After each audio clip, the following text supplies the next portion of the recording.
Bueno, Adelante.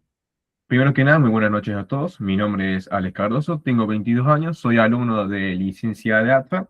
En este trabajo que voy a presentar para la materia Dirección de Jugadores y Equipos, dictada por el profesor Fabián Ruiz, elegí como tema principal conflictos con el entorno, específicamente relacionado a la gran influencia que tienen en la actualidad los representantes sobre los futbolistas.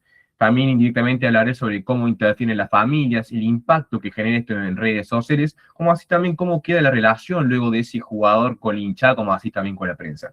En este trabajo voy a hablar de dos temas principales, de Echeverry y Mauri Cardi, sobre todo haciendo más hincapié en Echeverry para no demorar tanto a los demás chicos que también quieren exponer.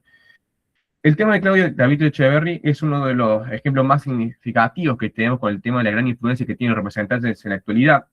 Echeverry, en el momento de su aparición en River, él era una de las máximas promesas que tenía la institución. Él se empieza a saber sobre su nombre el año 2017 en un campeonato que se juega en Italia, en un partido contra la Juventus, que fue una de las grandes figuras. Desde aquel entonces la prensa empezó a posar los ojos sobre él, diciendo que era una de las apariciones más significativas que había tenido el fútbol argentino en los últimos años.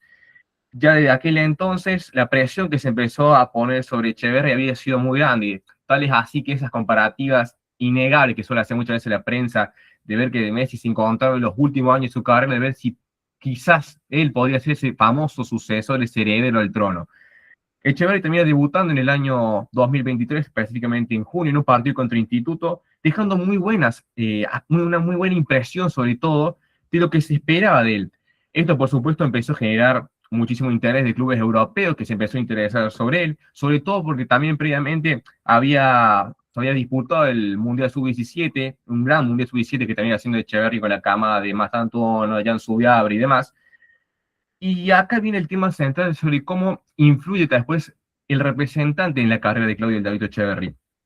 Empiezan a pasar los días y los meses de que Echeverry ya había debutado en River y empiezan a aparecer los sondeos del fútbol europeo. Ante esto, River empieza a moverse, de decir, che, una de mis máximas promesas que tenemos en la institución, le queda un año de contrato. Y como ustedes saben, 6 meses antes que finalice el contrato, se puede negociar con cualquier club en condición de libre.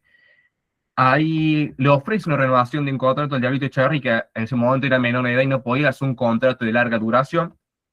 Y una respuesta que por parte de él, que nunca no era positiva, y tampoco había una respuesta de decir si un sí o no.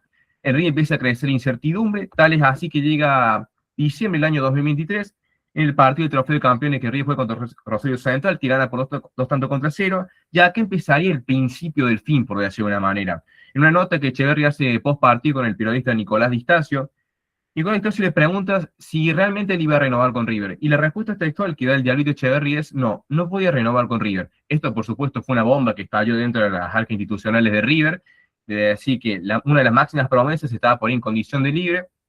Esto hace que intente buscar algún pase al fútbol europeo, porque esto también iba a repercutir de cara a las próximas elecciones y no iba a ser una buena imagen para la dirigencia. Tal es así que él termina siendo vendido al Manchester City entre unos 20 y 24 millones de euros. Y acá viene el gran problema que se había presentado en todo este tema del porqué de la decisión de Echeverry de la no renovación con River. Durante todo este tramo, el representante de Echeverry, ahí sí baja un poco, hay una foto de su representante Enzo Montepaone. Él fue uno de los grandes responsables de la influencia que tuvo con él de cara, ahí está justamente es una foto que habían mostrado en Instagram sobre él, de decir a Echeverry, sobre todo influenciarlo, de decirle que él estaba para dar ese salto de calidad a Europa, que si se quedaba en River iba a hacer retrasar más ese crecimiento que él estaba teniendo y que necesitaba ese salto a Europa para empezar a potenciarse lo que él estaba destinado a hacer. Por supuesto que esto de cara con la relación que tuvo, de cómo quedó el impacto que generó en las redes sociales, sobre todo con el hincha, no fue para nada bueno. Como ustedes sabrán, empezaron a tildarlo de traidor, de mercenario, por decir una manera, que le estaba dando la espalda al club que le dio todo, que le vio nacer, que dio la oportunidad de poder jugar en la primera división. Y por supuesto, de cómo también influenció la familia. Echeverri es un jugador que nació en Chaco y se sabía que la familia de él no es una familia de recursos altos, por decir de una manera, sino más bien de bajos recursos.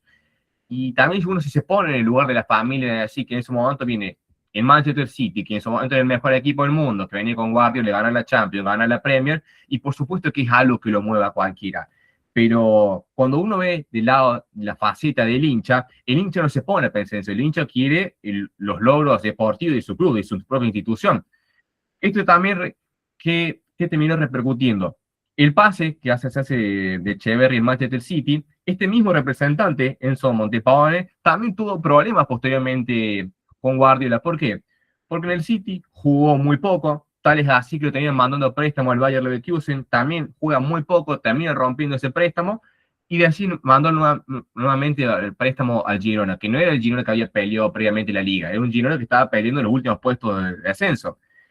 En una conferencia que estaba dando Guardiola, le preguntan sobre qué iba a ser el futuro de David Echeverri cuando se encontraba en el Leverkusen y no estaba teniendo minutos. Y él irónicamente le responden, pregúntele a su representante, porque también había tenido este altercado, por decir una manera, de que Guardiola desde un principio le había aconsejado que Echeverri se vaya directamente al Girona. ¿Qué pasó? Enzo Montepavone, su representante, le dice, no, mira, lo mejor para vos es que vayas al Leverkusen, el Girona ahora no.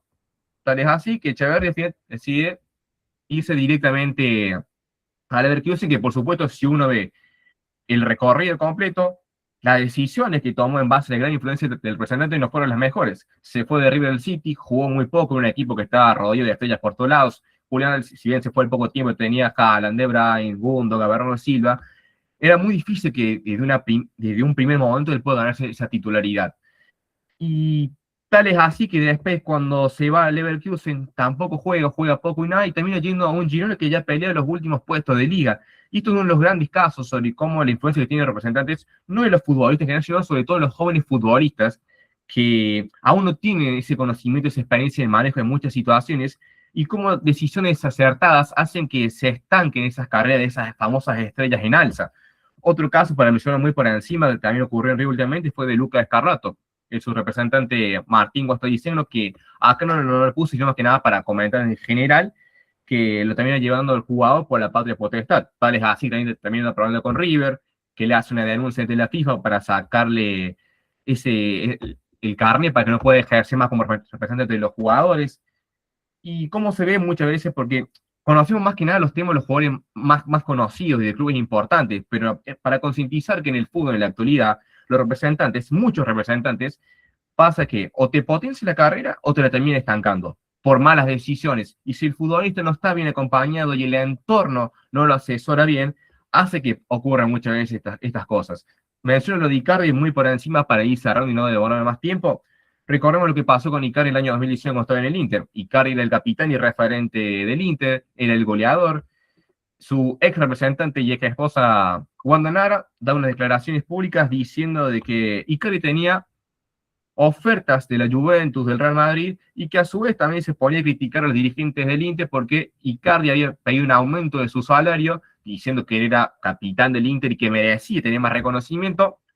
El Inter que finalmente termina rechazando, y al ver estas declaraciones que después está guiando su representante, hace que le quite la capitanía. Icardi deja de ser el capitán. Por supuesto, esto Icardi no se lo tomó bien, tal es así que un partido de Europa League que tenía el Inter, Icardi decide no ir y acá se rompe definitivamente el vínculo, lo termina mandando a préstamo al Paris Saint-Germain que después adquiriría su pase. Y para ir cerrando, estos son ejemplos de cómo muchas veces los representantes influyen de mala manera sobre los futbolistas, hacen que tomen decisiones desacertadas, porque Icardi, si uno se pone a ver la carrera, tenía todo para ser uno de los nueve de la selección argentina y nunca pudo tener esa oportunidad o jugar en mejores equipos debido a los problemas personales que tenía con su representante, bueno, y su ex esposa, que era Wanda Nara, la misma.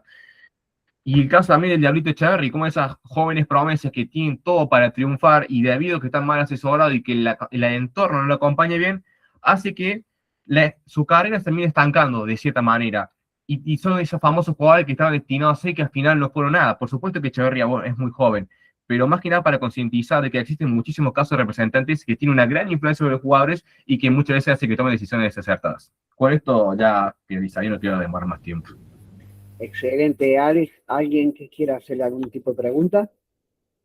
Excelente, rápido y muy bien.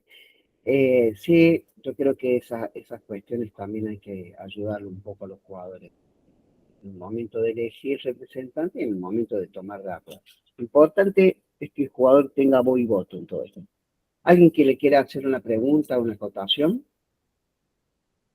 Bueno, No, yo solamente comentar que me pareció alguna vez haber escuchado que Icardi incluso, además de todo lo que dice Alex, no tenía buena onda con los referentes del plantel en la selección argentina. Mira, Estaba todo bien, pero estaba todo bien, pero no tanto, digamos. No, claro. no terminaba de caer ahí con la camarita Sí, cuando estaba puede en ser, Boca. hay veces que las cuestiones personales influyen muchísimo en las partes profesionales, ¿no es cierto? Los jugadores en eso, eh, esa caballerosidad o no, o esto de las amistades también influye muchísimo. Por eso es tan importante que en la formación del jugador de fútbol no solamente sea la parte deportiva, sino toda la parte profesional, que tiene que ver con la economía, tiene que ver con las redes sociales, tiene que ver que son personas públicas, eh, populares principalmente, más que públicas, populares, bueno, que todo lo que rodea al jugador influye, ¿no? Sí, Eh, profe, ¿y sabe qué? públicas no, y hago la comparación y la definición. Públicas son los políticos que tienen que trabajar en función del pueblo. Populares son aquellos deportistas o la gente que esté en el arte, que la parte que interesa más tiene que ser la parte deportiva profesional que la parte pública, entre comillas. Sí, discúlpame, Alejandro, ¿qué ibas a No, decir? digo que es importante también lo formacional, lo educacional o lo educativo, ¿no es cierto? Porque ¿por qué nos llama la atención un Modric, por ejemplo, con lo que es el tipo fuera de la cancha? Dicen que es una gran, pero gran persona. Espectacular, un tipo bueno, generoso, buen compañero, bondadoso. ¿Por qué nos llama la atención cuando hay un jugador así? Tendría que ser al revés, ¿no? Todos tendrían que ser buenas personas, Yo buena creo gente. que Y la seguramente mayoría, yo creo que no es una cuestión de debate, pero no es mi intención, pero yo creo que la mayoría de jugadores eh, no son problemáticos. Sí, Alex, no sé si querés aportar algo más. No, profe, era más que nada eso para ir cerrando también, no sabe tanto tiempo los chicos. Bien, excelente abordado todos los temas, Alex, excelente también, así que perfecto. Vamos a terminar con esto.